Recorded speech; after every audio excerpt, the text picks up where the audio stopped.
अवधूत चिंतन श्री गुरुदेव दत्त। श्री स्वामी समर्थ महाराज की जय। चालू आहे आणि हा केनोपनिषद आपण आपलं सध्या चालू आहे विषय, आणि त्यातले आपण 2 खंड पूर्ण केले आणि 3 खंडातले 7 श्लोक केले आपण. आणि विषय असा चालू आहे की ते एका दृष्टांताच्या माध्यमातून ब्रह्म तत्वाचं काय महत्व आहे हे या दृष्टांतातून संकेतामार्गे हे सांगत आहेत. आणि परब्रह्म परमात्मा स्वतः हा यक्षाच्या रूपामध्ये देवदेवतांसमोर तिथे प्रगट झाला. आणि हा यक्ष कोण आहे असा प्रश्न जेव्हा देवतांच्या समोर आला तेव्हा त्यांनी पहिल्यांदा अग्नीला पाठवलं समोर. आणि हा यक्ष समोर आलेला हा नेमका कोण आहे, कुठून आलाय, याचं काय नेमकं स्वरूप आहे, येण्याचा उद्देश काय, असे अनेक प्रकारचे प्रश्न त्या सर्व देवतांसमोर निर्माण झाले. आणि मग त्यांनी प्रथम हे अग्नीला पाठवलं की अग्नी जो आहे तो त्याला जातवेद असं म्हटलेलं आहे, म्हणजे तो सर्वांना जाणणारा वेदाचा जाणकार असा तो जातवेद. तर म्हणून त्याला पहिल्यांदा अग्नीला पाठवलं. आणि अग्नीला पाठवल्यानंतर आपण मागच्या वेळेस पाहिलं की काय झालं ते. तर अग्नी हा जाताना हा फाजील आत्मविश्वास ज्याला म्हणतात, ओव्हर कॉन्फिडन्स, तर त्याच्याप्रमाणे तो तिथे गेला. आणि आता त्याने म्हणाला की हे काही अवघड नाही काम, आपण या यक्षाची सगळी माहिती काढू. आणि जसा तो यक्षाच्या समोर उभा राहिला तसा त्याला जे काही विचारायचं होतं ना त्याच त्याला विस्मरण झालं. उलट यक्षानेच त्याला विचारलं की तुम्ही कोण आहात आणि तुम्ही काय करता, तुमचं सामर्थ्य काय. हे सगळे प्रश्न ऐकल्याबरोबर अग्नीला आणखीनच क्रोध आला. आणि अग्नी म्हणाला मी तर अतिशय प्रसिद्ध असा अग्नी आहे, मला जातवेद असं सगळं अशा पद्धतीने मला जाणतात. आणि त्यामुळे माझं सामर्थ्य एवढं आहे की मी जर ठरवलं तर संबंध ब्रह्मांडाला मी जाळून टाकू शकतो. तेव्हा यक्ष म्हणाले ठीक आहे, तुझं सामर्थ्य एवढं आहे ना, तर तू ही शुष्क जी गवताची काडी आहे त्या गवताच्या काडीला तू जाळून दाखव. तेव्हा अग्निदेवाला वाटलं की हे काय इतकं क्षुल्लक काम आपल्याला सांगितलं. आणि जेव्हा त्यांनी असं त्या ठिकाणी झेपावला तो आणि त्या अग्नीला जाळण्याकरता गेला आणि त्याच्या लक्षात आलं की आपण याला जाळू शकत नाही. त्याने सर्व सामर्थ्य लावलं पण त्या अग्नीच्या काडीला यत्किंचितही त्या अग्नीचा दाह झाला नाही. आणि त्या कारणाने ती काडी जशीच्या तशी राहिली. आणि अग्नीच्या लक्षात आलं की हे आपल्याला आता जमत नाहीये. आणि म्हणून अग्नीने त्या ठिकाणी पळ काढला. खऱ्या अर्थाने तो तिथे खजील झाला, अगदी त्याला लाज वाटली आणि तिथून तो पळून गेला. आणि पळून जाताना त्या ठिकाणी देवतेसमोर तो म्हणाला की मी मी तर प्रश्न विचारायचा विषयच निघाला नाही, उलट त्यांनीच मला प्रश्न विचारला की तुम्ही कोण आहात, तुम्ही काय करू शकता.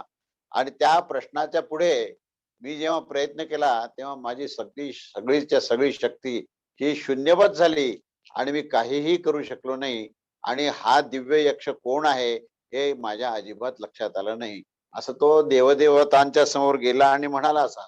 आणि तेव्हा देवदेवतांसमोर अजूनच प्रश्न मोठा झाला की जातवेद अग्नी याला तो कळू शकला नाही. तर त्याच वेळेस तिथे वायुदेवता तिथे होते. आणि त्या वायुदेवता ही अतिशय सामर्थ्यशील, म्हणजे अगदी प्राणाच्या स्वरूपात वायूच असतो. प्रत्येक माणसाची जीवनी शक्ती जी असते ती वायूचीच असते.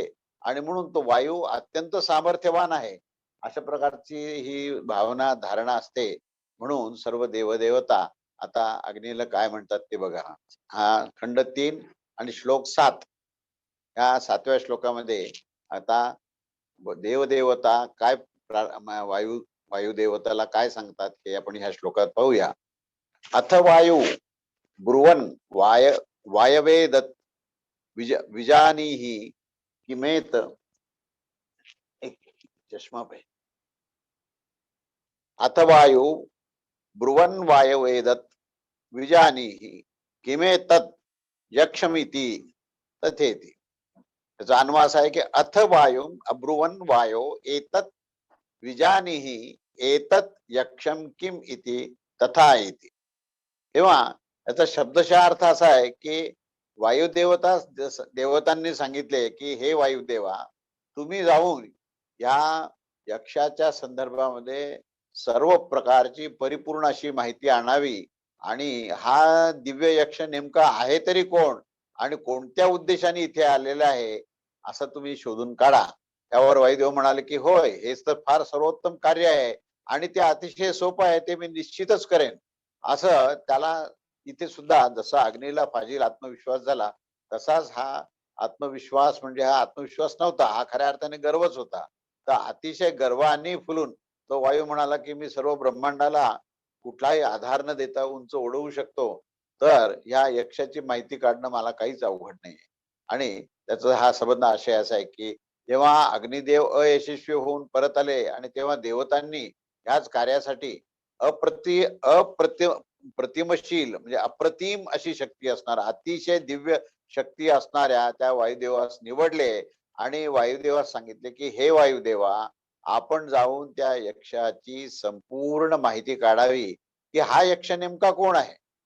आणि या वायुदेवास देखील असे वाटले की आपण हे ही माहिती काढणं आपल्याला अतिशय सुलभ आहे, अतिशय सहज आहे आणि स्वतःच्या बुद्धीचा आणि स्वतःच्या शक्तीचा त्या वायुदेवताला अत्यंत गर्व झाला आणि त्यामुळे वायुदेव म्हणाले सर्व देवतांना की ही उत्तम कामगिरी तुम्ही माझ्यावर टाकली आहे आणि मी त्वरित ह्या क्षणीच त्या यक्षाची संपूर्ण माहिती काढून तुम्हाला सांगतो.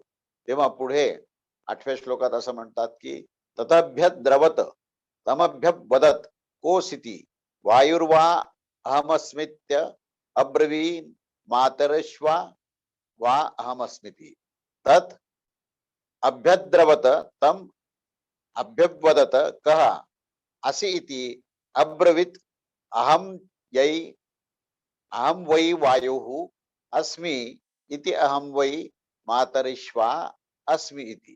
तेव्हा त्या यक्षाच्या जवळ जाऊन तो वायुदेवता जे आहे ते असे धावतच गेले आणि तेव्हा त्यास देखील त्या त्या देवतेने त्या यक्षाला प्रश्न विचारायच्या आधीच त्या दिव्य यक्षाने त्या त्या वायुदेवतेला प्रश्न विचारला की त्यांनी विचारलं की तू कोण आहेस आणि तुझ्यामध्ये काय समर्थ आहे.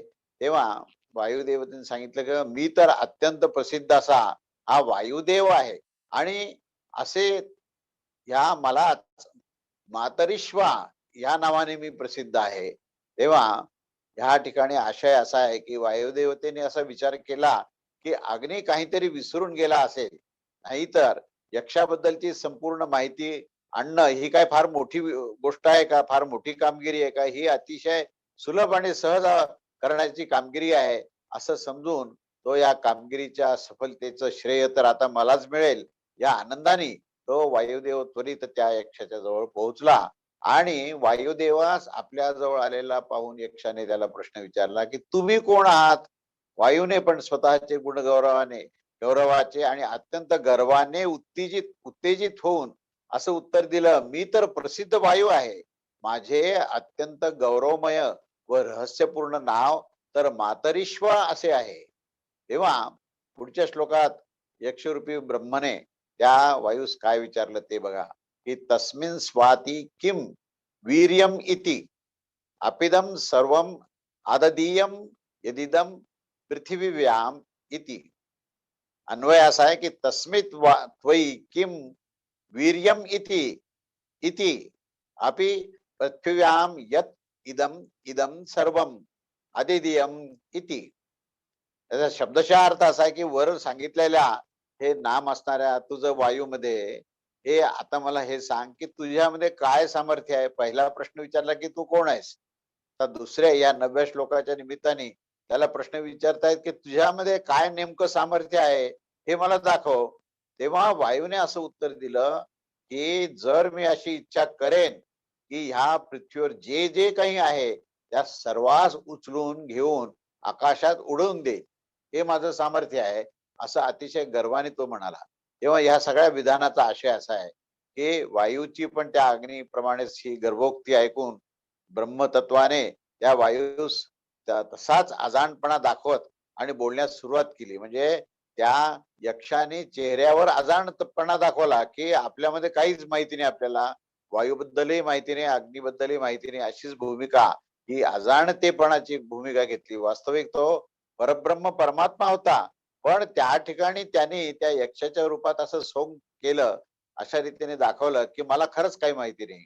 आणि मग तो म्हणाला, की "ठीक आहे, आपण वायुदेवत आहात काय?" आणि मग मातरिश्वा म्हणजे मातरिश्वा या शब्दाचा अर्थ असा, की अंतरिक्षात आधाराशिवाय प्रवाहित होत असणारे, त्याला मातरिश्वा असं म्हटलेलं आहे. तेव्हा तुम्ही या अंतरिक्षात आधाराशिवाय प्रवाहित होत असणारे देखील आपणच आहात काय? ही तर फारच चांगली गोष्ट आहे. पण मला असे सांगा, की आपल्यात नेमकी शक्ती कोणती आहे? आता हा दुसरी खोचक प्रश्न आहे हा, की तुमच्यामध्ये सामर्थ्य काय आहे? कोणती शक्ती आहे? आणि आपण काय करू शकता? शक्ती काय आहे? आणि आपण काय करू शकता? अशा प्रकारचा हा जो प्रश्न आहे, हा प्रश्न हा यक्षाने त्या वायुदेवतेला विचारला आणि त्याच्या त्या अहंकाराला आणखीनच डिवचला. आधी पहिल्यांदा आपण कोण आहोत? हा पहिल्यांदा अहंकाराला डिवचलाय आणि नंतर आपल्यामध्ये कोणती शक्ती आहे हे दुसऱ्यांदा डिवचलं आणि शेवटी म्हणे आपण काय करू शकता? म्हणजे हे विचारण्यामध्ये तुम्ही काहीच करू शकत नाही हेही त्यांनी नकळतपणे सांगितलंय.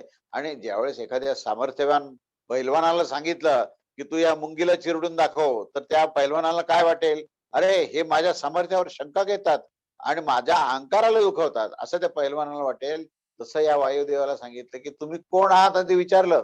तुमच्यामध्ये काय सामर्थ्य आहे विचारलं आणि मग तुम्ही काय करू शकता? म्हणजे हे 3 प्रश्न जे आहेत ना, ते एकानंतर एक असे विचारलेले आहेत, की ज्याच्यामुळे अहंकार हा दुखावला आहे.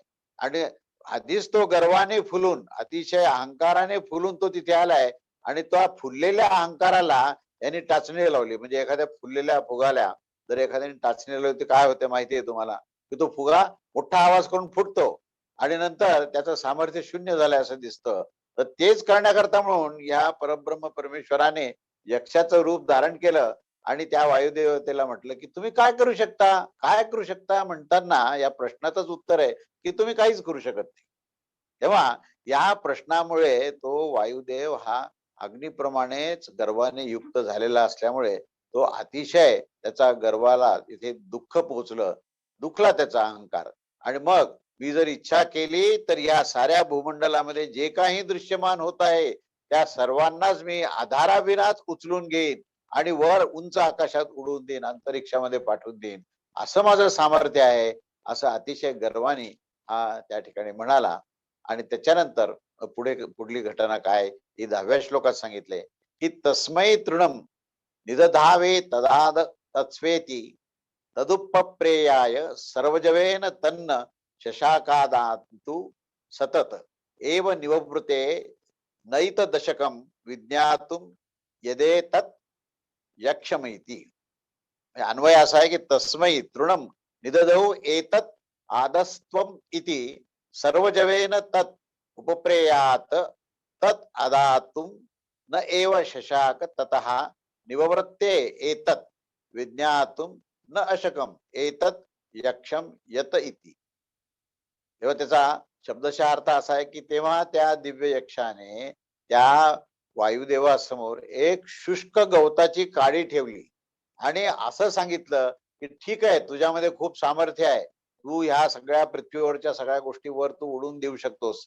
तेव्हा आता हे असं असं कर की ही जी वाळलेली गवताची काडी आहे ना त्याला तू वर उचलून दाखव.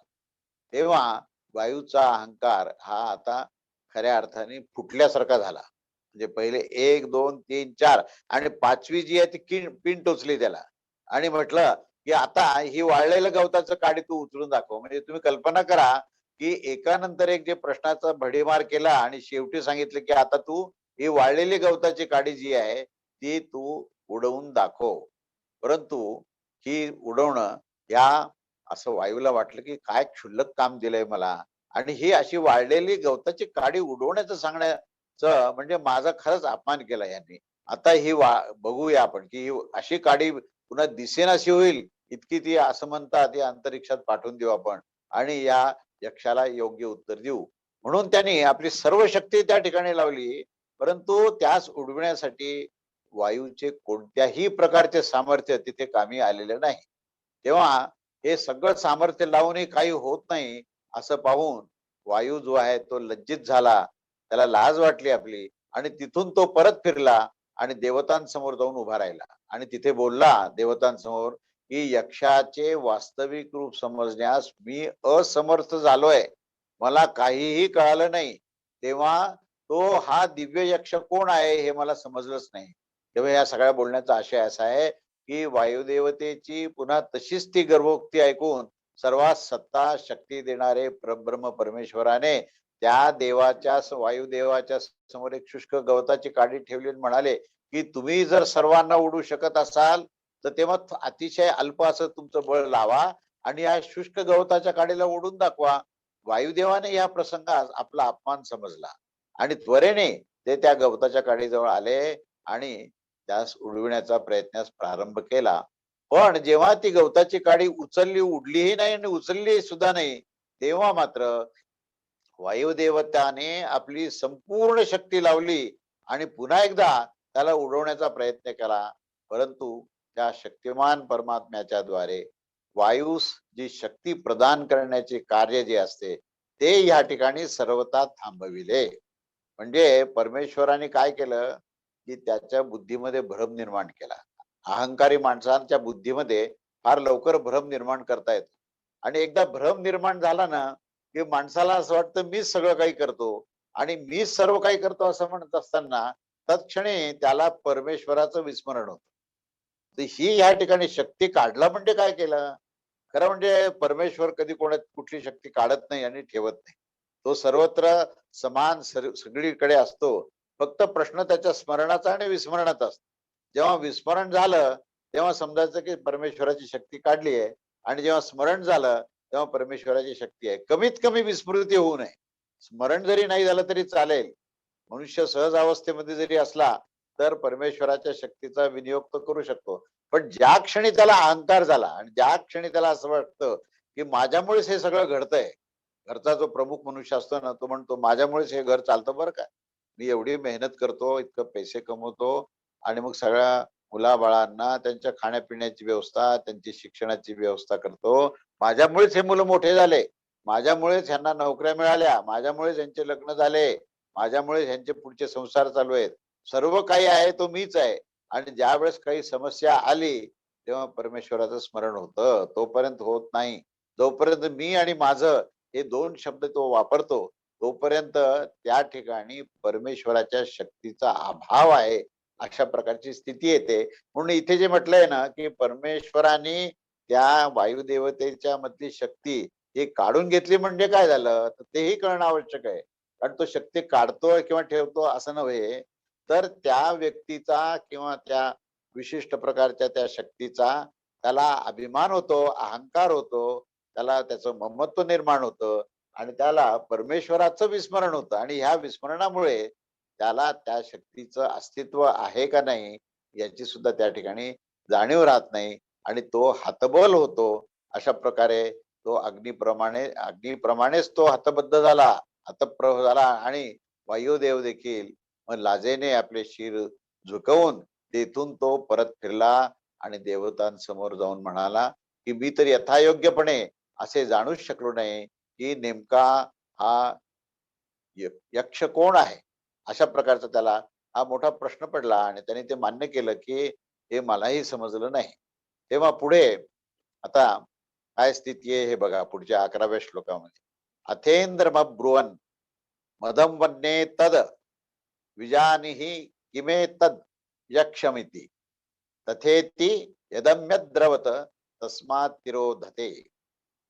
अन्वय असा आहे की अथ इंद्रम अब्रुवन मधवन एतत् विजानीहि एतत् यक्षम किम इति तथा इति तत् अभ्यद्रवत तस्मात् तिरोधते. म्हणजे अर्थ त्याचा शब्दशः अर्थ असा की त्यानंतर इंद्रास देवदेवतेंनी सांगितले की हे इंद्रदेवा, या गोष्टीबद्दल आता आपणच जाणून घेऊन यथायोग्य रीतीने त्या यक्षाची संपूर्ण माहिती काढावी, की हा दिव्य यक्ष नेमका कोण आहे आणि तो कशासाठी इथे आला आहे. असा हा जो विषय आहे सर्व देवतांनी आपला जो देवराज आहे, आपला जो प्रमुख आहे, तर त्या इंद्राला त्यांनी असं प्रकारचं साकडं घातलं, की आता तुम्हीच करू शकता. अग्नीही करू शकला नाही, वायूही करू शकला नाही. तेव्हा ह्याच्यावर इंद्र असं म्हणाला, की अतिउत्तम, मी हे निश्चित करेन आणि हे करण्याकरता माझ्यामध्ये सामर्थ्य आहे. म्हणून त्या इंद्राला देखील गर्व झाला आणि तो यक्षाकडे धावतच गेला. पण जेव्हा त्या यक्षाजवळ तो इंद्र पोहोचला, त्या क्षणीच त्या इंद्रासमोरच तो परब्रह्म परमात्मा जो यक्षाच्या रूपात होता, तो तत्क्षणी अंतर्धान पावला. तर इथे वेगळी झाली घटना.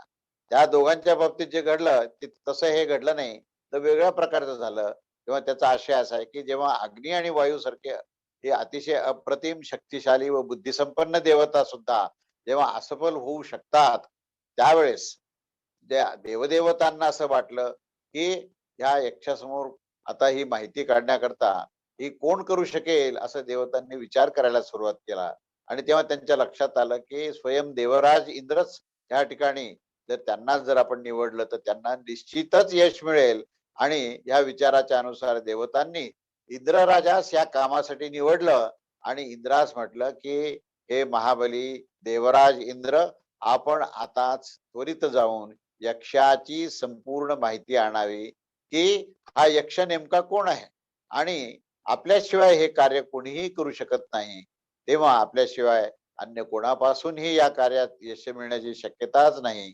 यावर इंद्र उद्गारले, की अतिउत्तम, मी हे कार्य निश्चितच करेन. आणि असं सांगून त्वरितच इंद्र जे आहे ते यक्षाजवळ गेला. पण त्याच्या पोचताच त्या क्षणीच तो यक्ष त्याच्या समोरून अंतर्धान पावला. इंद्रामध्ये तर अग्नी व वायूपेक्षाही अधिकच अहंकार होता.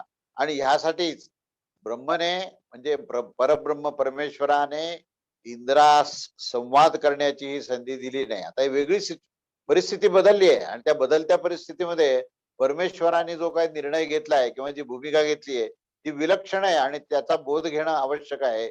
त्याचा नेमका अर्थ काय हे समजणं आवश्यक आहे. किंवा कारण काय, की ह्या दोषाच्या शिवाय इंद्रामध्ये अनेक प्रकारचे अधिकार होते, अनेक प्रकारच्या क्षमता होत्या. आणि या क्षमतेच्या कारणाने इंद्रास ब्रह्मतत्वाचे ज्ञान प्रदान करणे आवश्यक आहे. असं हे परमेश्वराला वाटलं, की आता ह्याला इतर काही गोष्टी सांगून त्याचं लक्ष विचलित करण्यापेक्षा त्याला आता परब्रह्म परमेश्वर काय आहे हे समजून घेण्याची ह्याच्यामध्ये क्षमता आहे. तेव्हा आता ह्याच्याशी संवाद करू नये, तर आपण आता अंतर्धान व्हावं असं परमेश्वराला वाटलं. आणि असं समजूनच त्यांनी त्या इंद्राची पुढची व्यवस्था करण्यासाठी म्हणजे त्याला ते ब्रह्मतत्व कसं आहे हे त्याला समजून सांगण्याकरता आता त्या परमेश्वर जो आहे तो गुप्त झाला, अंतर्धान झाला. आणि अंतर्धान होऊन तो एकटाच इंद्र जो आहे हा त्या ठिकाणी थांबला आणि तो चकित झाला. पुढच्या श्लोकात असं म्हणलंय, की सतस्मिन्ने वाकाशे स्त्रिया मा जगम बहुशोभावान अनुमया हेमवती ताम होवाच किमेतत् यक्षमिती. अन्वय असा आहे, की सह तस्मिन एव आकाशे बहुशोभाम शोभाममानाम उवाच स्त्रियम हैमवतीत उमाम आजगाम तामह उवाच एतत् यक्षेम किम इति. आता पुढे काय घडलंय बघा. अर्थ त्याचा शब्दशः असा आहे, की तो इंद्र जो आहे त्याच्या अवकाश प्रदेशामध्ये म्हणजेच यक्षाच्या स्थानावरच जिथे यक्ष होता, यक्ष कसा होता अवकाशामध्ये तो दिसत होता विलक्षण असा. तर तो यक्ष जर गुप्त झाला तर त्या स्थानावर म्हणजे यक्षाच्या स्थानावर अत्यंत सुंदर असलेली देवी जी हिमाचल कुमारी उमा यांच्या जवळ या इंद्राच्या जवळ जाऊन पोहोचली. आणि त्याला असं त्याला त्याला तिला पाहून त्याच्याशी ते इंद्र असे म्हणाले, की हे देवी, हा दिव्य यक्ष कोण होता. म्हणजे इंद्राने ओळखलं, की आता ही आलेली ती देवीचीच रूप. तिने काही रूप बदललेलं नव्हतं. तर ती महादेवाची पार्वती जी हिमालयाची पुत्री जिला उमा असं म्हणतात, तर ती उमा जी आहे ती त्या यक्षाच्या ठिकाणी प्रगट झाली. आणि प्रगट झाल्यावर इंद्राने तिला ओळखलं आणि इंद्राने प्रार्थना केली, की हे देवी, हा दिव्य यक्ष कोण आहे हे तुम्ही तरी मला सांगा. त्याचा आता आशय असा आहे, की यक्ष अंतर्धान पावल्यानंतर इंद्र तेथेच उभा राहिला आणि तो अग्नी वायू देवाप्रमाणे परत फिरला नाही. अग्नी आणि वायू जे आहेत परत फिरले, कारण त्यांना असं वाटलं, की आपली क्षमता नाहीये, आता देवतांना सांगितलं पाहिजे आम्हाला जमणार नाही. म्हणून ते अग्नी आणि वायू हे परत फिरले. पण इंद्र मात्र परत फिरला नाही. इतक्यातच इंद्र जेव्हा पाहत होता अवतीभोवती, तेव्हा इंद्राने असं पाहिलं की ज्या ठिकाणी तो दिव्य यक्ष होता, ठीक त्या स्थानावर अत्यंत शोभामयी अशी ही हिमाचल कुमारी ही उमादेवी प्रगट झाली. आणि उमादेवींना पाहून इंद्र त्यांच्या समीप गेला आणि इंद्रावर कृपा करून करुणामय परब्रह्म पुरुषोत्तमाने या उमादेवीच्याच रूपाने पुन्हा एकदा साक्षात ब्रह्मविद्या प्रगट केली होती. या इंद्राने भक्तीपूर्वक देवीस प्रार्थना केली की आणि व निवेदन केले की हे भगवती, आपण सर्व शिरोमणी ईश्वर श्री शंकराची स्वरूपा शक्ती आहात आणि त्या कारणानेच आपणास अवश्यच सर्व घटने संबंधित ज्ञान आहे. कृपा करून मला आपण दाखवावे की हा दिव्य यक्ष ज्याचे मला दर्शन मिळता क्षणीच तो तत्क्षणी गुप्त झाला, तर तो वस्तुतः कोण आहे आणि कोणत्या हेतूने तो येथे प्रगट झाला होता. म्हणजे आता आधार मिळाला, कोणाला तरी विचारण्यासारखी परिस्थिती निर्माण झाली. आणि तो ब्रह्म परमेश्वर जो आहे तो अंतर्धान का पावला, आणि अंतर्धान पावल्यानंतर ती उमा म्हणजे ती पार्वती जी आहे ती का प्रगट झाली हे समजणं. ती महादेवच स्वतः त्या देवीच्या रूपात प्रगट होत असतात. महादेव हे शक्ती रूपात ज्यावेळेस येतात तेव्हा ते या शक्ती रूपातच ती परब्रह्म परमेश्वराची शक्तीच ही त्या देवीच्या रूपात प्रगट होत असते. तेव्हा तो महादेवच असतो, म्हणजे तो परब्रह्म परमेश्वरच असतो.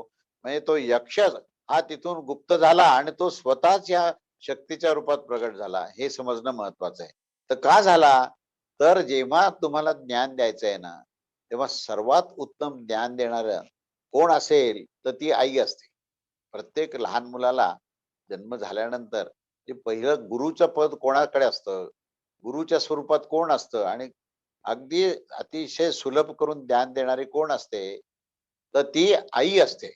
आणि ही जी उमा आहे ना, ही परब्रह्म परमेश्वराचीच शक्ती रूपातलं प्रगटीकरण आहे आणि ही आईच्या रूपात आलेली आहे. तेव्हा त्या आईला हे संबंध ब्रह्मांडातले प्रत्येक व्यक्ती जे आहेत हे त्याचे मुलं असल्यासारखेच असतात.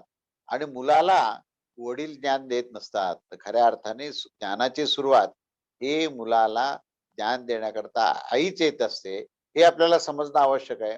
तेव्हा ती आईचं जे रूप धारण केलं त्या परमेश्वरानेच आईचं रूप धारण केलं. म्हणून इथे यक्ष म्हणजे परब्रह्म परमेश्वर हे जे स्वतः महादेव रूपात आहेत, ते महादेवाच्या रूपामध्ये असताना ते शांत असतात, ते नेहमी आपल्या स्वरूपामध्ये असतात, ते नेहमी ध्यान अवस्थेत असतात. तेव्हा ते निशब्द अवस्थेमध्येच खऱ्या अर्थाने ज्ञान देत असतात. परंतु ज्याची बालकासारखी स्थिती झाली, ज्यांची स्थिती ही अजाणतेची झाली, त्यावेळेस त्यांना जर ज्ञान द्यायचं असेल तर त्या परमेश्वराला आईचं रूप धारण करावं लागतं. म्हणून जिथे जिथे आई आहे ना, तिथे तिथे तो परमात्मा आहे, हे लक्षात घ्या. आणि जिथे जिथे त्या लहान अजाण मुलाला ज्ञान द्यायचं असेल, तर तो परब्रह्म परमात्मा ह्या आईच्याच रूपात येतो, हे ह्याच्यातून पहिल्यांदा आपल्याला तो बोध घेणं आवश्यक आहे. म्हणून आई ही पहिली गुरु आहे आणि आई हीच परमात्मा आहे आणि परमात्म्याची शक्ती ही आईच आहे. तेव्हा प्रत्येक स्त्री या ब्रह्मांडातली जी आहे ना, तिचं खरं जे स्वरूप आहे, खरं मूळ रूप जे आहे ते मातेचंच रूप आहे. ती खरीच माताच असते आणि ती माता ही परमेश्वरानेच आपलं रूप मातेच्या रूपात धारण केलेलं असतं. इतरांची ती शक्तीच नाहीये. तेव्हा परमेश्वराची शक्ती म्हणजे ती माता आणि ती माता म्हणजेच ब्रह्मांडातल्या सर्व जीवमात्रांची ही ती माता असते आणि सर्व जीवमात्र तिच्यासमोर लहान बालकासारखे असतात. तेव्हा त्या लहान लहान बालकांना खरंच ज्ञान पाहिजे असेल तर आईशिवाय पर्याय नाहीये.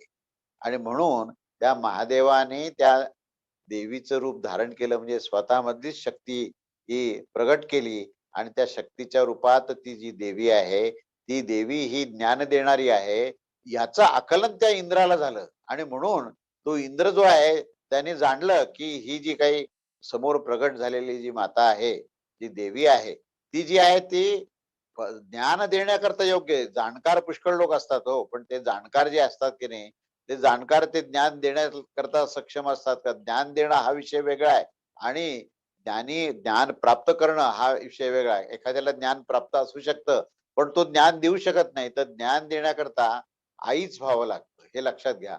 म्हणून तो परमेश्वर सुद्धा म्हणाला, की मला याला ज्ञान देऊन काही उपयोग नाहीये. कारण मी काही देऊ शकत नाही. तर माझ्यामध्ये असलेली जी शक्ती आहे, ती शक्ती याला ज्ञान देऊ शकते. म्हणून ती शंकराची शक्ती स्वरूपामध्ये असणारी जी भगवती, जी माता आहे, तर ती माता जी आहे ती इंद्रासमोर प्रगट झाली आणि इंद्राने तत्क्षण हे ओळखलं, की ही माता इथे प्रगट झालेली आहे. तेव्हा आता आपण अतिशय निसंकोचपणे विचारायला हरकत नाही, की तो नेमका तो यक्ष कोण होता? त्याचं नेमकं स्वरूप काय होतं? आणि तो इथे कोणत्या हेतूने प्रगट झाला होता आणि का अंतर्धान झाला? हे सगळे प्रश्न म्हणजे आता परत कल्पना करा, की लहान मूल जे असतं की नाही, त्याच्या मनात जे येईल ते प्रश्न तो आपल्या आईला विचारत असतो. कधी-कधी असं वाटतं, की ह्याचे काय प्रश्न विचित्र आहेत अगदी. पण त्याच्या मनात आलेले प्रश्न जसेच्या तसे विचारणारा त्याला लहान बाळ किंवा मूल असं म्हणतात. अपत्य म्हणतात. आणि हे मूल आईला जेव्हा विचारतं, तेव्हा आई निसंकोचपणे कुठलाही प्रश्न विचारला तरी त्याचं उत्तर देत असते. असे आईचं आणि मुलाचं नातं असतं. म्हणून ती आई जी आहे, त्या मुलाला जी प्रश्न देण्यास सक्षम आहे हे लक्षात घेऊन इंद्राने तिला त्या देवीला प्रश्न विचारला, की "तू खरोखरच सर्व सामर्थ्यवान आहेस आणि तुला सर्व प्रकारचं ज्ञान आहे. तू सर्वज्ञ शिरोमणी आहेस आणि तू शंकराची स्वरूपा शक्ती आहेस आणि त्यामुळेच तू मला आता हे ज्ञान दे, की हा यक्ष कोण होता नेमका? त्याचं नेमकं स्वरूप काय होतं आणि मला पाहताच तो नेमका गुप्त का झाला आणि तो कोणत्या हेतूने इथे प्रगट झाला होता. असे ही प्रश्नाची सगळी जी शृंखला आहे, ती शृंखला त्यांनी त्या इंद्राने ही त्या मातेला विचारली. म्हणजे मातेचं महत्व इथे लक्षात येतं. मातेच्या निमित्ताने बाळाला ज्ञान कसं मिळतं हेही या ठिकाणी लक्षात येतं आणि बाळाला जर ज्ञान द्यायचं असेल तर आईशिवाय पर्याय नाही हेही लक्षात येतं.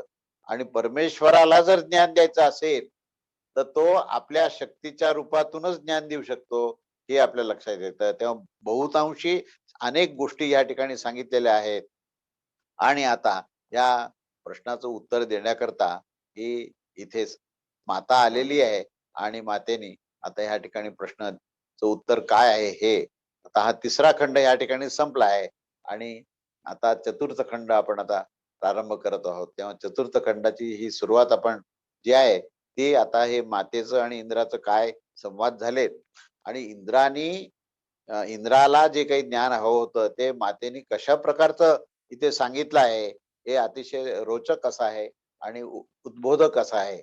तेव्हा याचा बोधही आपण घेऊ आणि याचं ज्ञानही आपण घेऊ. तेव्हा आपण आता चतुर्थ खंडाला सुरू करू. चतुर्थ खंडातला हा जो पहिला श्लोक आहे तो असा आहे, की सा ब्रह्मेती होवाच ब्रह्मणो वा एतद् विजये मय्यत् ध्वमिति ततो हैव विदांचाकार ब्रह्मेती. अन्वय असा आहे की साह उवाच ब्रह्म इति ब्राह्मणाः वै एतद् विजये मह्यध्वजम् इति ततः एवह विदांचाकार ब्रह्म इति. तेव्हा उमा देवीने असं उत्तर दिलं भगवती देवीने की तो जो यक्ष आहे तो तर परब्रह्म परमात्मा आहे आणि त्या परमात्म्याचेच या सर्व विजयामध्ये त्याचीच महिमा आहे. म्हणजे कुठला विजय की त्यांचा इंद्राचा म्हणजे देवांचा आणि दानवाचं जे युद्ध होतं आणि त्या असुरांना मारल्यानंतर इंद्राची शक्ती वाढते आणि इंद्राला असं वाटतं की आपण खूप प्रकारचं असं फार आपल्यामध्ये शक्ती आलेली आहे. आपण फार सशक्त आहोत, सक्षम आहोत आणि त्याला आपल्या शक्तीचाही गर्व यायला लागतो. तेव्हा त्या ठिकाणी इथे देवी सांगते, की खऱ्या अर्थाने तो जो विजय आहे, तो त्या परमात्म्याचाच आहे कारण त्याचीच शक्ती तुमच्यामध्ये आहे. तेव्हा ह्या विजयात तुम्ही आपली महिमा मानू नका. उमादेवीच्या या कथनानंतर निश्चयपूर्वक इंद्राने असे समजून घेतले, की हा दिव्य यक्ष तो तर ब्रह्म आहे, परब्रह्म परमात्मा आहे. म्हणजे इथे ज्ञान आईने मुलाला दिलं आणि सांगितलं, की "अरे तो साधा यक्ष नव्हता. तो अंतर्धान झालेला जो यक्ष आहे तो परब्रह्म परमात्मा होता." आणि तो कसा आहे परब्रह्म परमात्मा? तो प्रत्येकामध्ये शक्ती रूपामध्ये असतो. तो प्रत्येक मनुष्य जे कार्य करतो त्याची जी क्षमता असते, एक शक्ती असते, ती सर्व शक्ती ती परमात्म्याचीच असते. म्हणून तुम्ही जे असुरांबरोबर आजपर्यंत युद्ध केले आणि तुझ्याकडे जे वज्र आहे, शस्त्र आहेत, ते ह्या सगळ्या शस्त्रामध्ये सुद्धा जी शक्ती आहे, ती शक्ती त्या परब्रह्म परमेश्वराची आहे. आणि म्हणून तुम्हाला जो काही विजय मिळालेला आहे, तो सर्व विजय जो आहे तो परब्रह्म परमात्म्याचा आहे, हे लक्षात घ्या. आणि तुमचा अहंकार दूर करण्याकरता म्हणून त्यांनी इथे यक्षाचं रूप धारण केलं.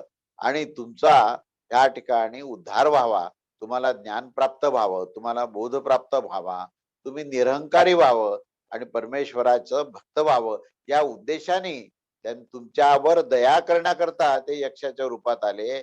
आणि त्यांनी त्या अग्नीला आणि वायूला प्रश्न विचारून खजील केलं, की तुमच्यामध्ये ज्या शक्तीचा तुम्हाला अहंकार आहे तो खोटा अहंकार आहे. आणि तुझ्यावर आणखीन विशेष कृपा केली, अंतर्धान पाहून मला पाठवलं. आणि माझ्या माध्यमातून तुला आता हे ज्ञान देते, की तो यक्ष हा परब्रह्म परमात्मा आहे आणि तोच तुमच्या सर्व विजयाला कारणीभूत आहे. तेव्हा या सर्व विधानाचा हा आशय असा आहे, की देवराज इंद्राने भगवती उमादेवीस त्या यक्षाच्या स्वरूपाविषयी प्रश्न विचारल्यावर असे सांगितले, की तू ज्या दिव्य यक्षास पाहत होतास ना, तो आत्ताच अंतर्धान झाला आहे. तो तर साक्षात परब्रह्म परमेश्वरच आहे. तुम्ही लोकांनी जो असुरावर विजय प्राप्त केला आहे, त्यामध्ये तर त्या ब्रह्मशक्तीचाच विनियोग झाला होता. तेव्हा खऱ्या अर्थाने वस्तुतः त्या परब्रह्म परमेश्वराचाच विजय झाला आहे. तुम्ही तर केवळ निमित्त मात्र होते. परंतु तुम्ही लोकांनी ब्रह्मच्या या विजयास आपलाच विजय मानून घेतला आणि त्यांच्या महिमेस आपलीच महिमा तुम्ही समजून घेतली. हा तर तुमचा मिथ्या अभिमान अहंकार होता. आणि जर कारुणिक परमात्म्याने तुम्हा लोकांवर कृपा करून असुरावर तुम्हास विजय प्रदान केला होता, तर त्याच परमात्म्याने तुमचा हा मिथ्या अभिमान आणि अहंकार सुद्धा नाश करण्यासाठी आणि तुमचं संपूर्ण कल्याण करण्यासाठी, उद्धार करण्यासाठी तोच परब्रह्म परमेश्वर हा ह्या यक्षाच्या रूपात प्रगट होऊन अग्नी आणि वायूच्या गर्भाचं त्यांनी चूर्ण केलं. आणि तुला हे ज्ञान देण्यासाठी मला त्यांनी प्रेरित केलं. यासाठीच तुम्ही आपल्या स्वतंत्र शक्तीचा सर्व प्रकारचा अभिमान अहंकार याचा त्याग करावा. आणि ज्या ब्रह्मतत्वाच्या महिमेने तुम्ही महिमायुक्त व शक्तिशाली झालेले आहात, ते सर्व केवळ त्या परब्रह्म परमात्म्याचीच महिमा आहे, याची सतत जाणीव ठेवा. आता स्वप्नात देखील अशी भावना अंतःकरणात ठेवू नका, की ब्रह्मशक्तीशिवाय कोणीही काहीही करू शकतो, असं थोडं यत्किंचितही वाटता कामा नये.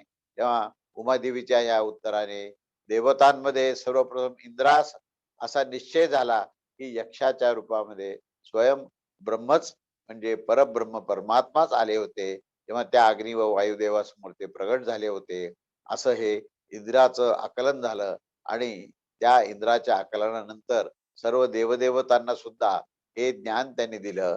आणि मग त्या सर्वांचा त्यांनी उद्धार केला.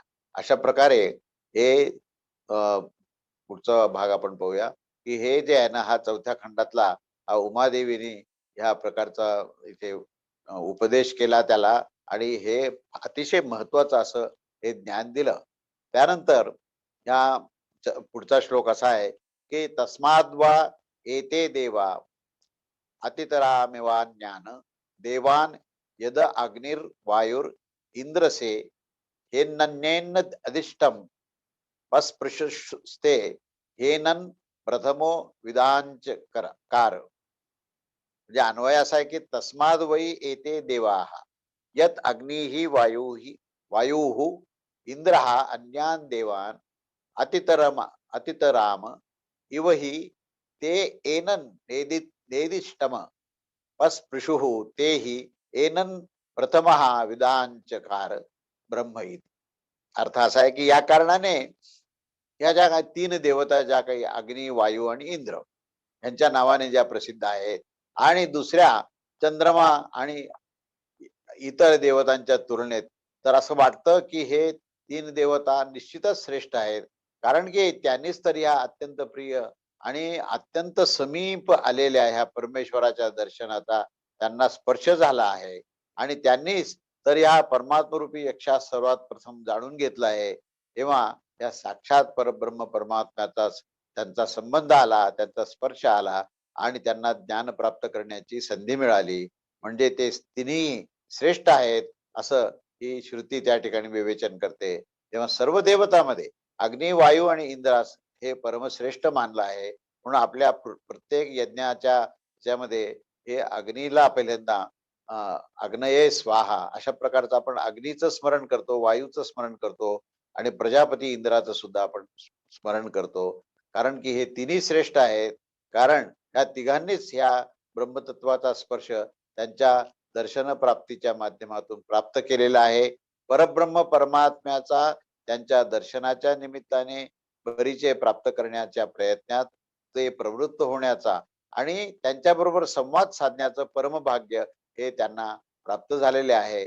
तेव्हा सर्वप्रथम या सत्यास आपण समजून घेतलं पाहिजे की आम्ही लोकांनी ज्याचे दर्शन प्राप्त केले आहे, ज्यांच्याशी संवाद केला आहे आणि ज्यांच्या शक्तीच्या अधिष्ठानावरच असुरांचा विजय प्राप्त केला आहे, तर तो हा ते दुसरे कोणी नसून ते साक्षात परब्रह्म परमात्मा आहेत आणि तेच यक्षाच्या रूपात आपल्या समोर प्रगट झाले आहेत आणि आपल्याला त्यांच्या दर्शनाचा लाभ झालेला आहे.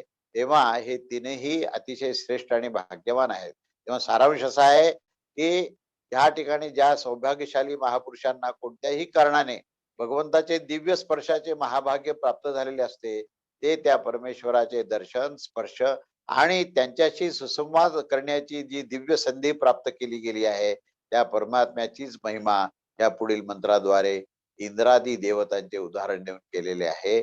तर त्यामुळे पुढचा जो श्लोक आहे तो आपण पुढच्या रविवारी बघूया आणि पुढचं स्पष्टीकरण आणि अतिशय सुंदर असं विवेचन पुढे आहे आणि सगळ्यात शेवटी निष्कर्षपद बोध आपल्याला प्राप्त झालेला आहे की ब्रह्मतत्व प्राप्त करायचं असेल तर आपल्याला कोणत्या कोणत्या गोष्टी आपल्याला अंगीकाराव्या लागतील, ह्या गोष्टीचा बोध हा शेवटी खंडाच्या शेवटी दिलेला आहे. तेव्हा पुढच्या रविवारी आपण हा खंड 4 पूर्ण करून हे पूर्ण जे उपनिषद आहे ते पूर्ण करूया आणि त्याच्या पुढच्या प्रवचनामध्ये आपण याचा उपसंहार करून याचा निष्कर्ष आणि तात्पर्य बघूया. अवधूत चिंतन श्री गुरुदेव दत्त. श्री स्वामी समर्थ महाराज की जय.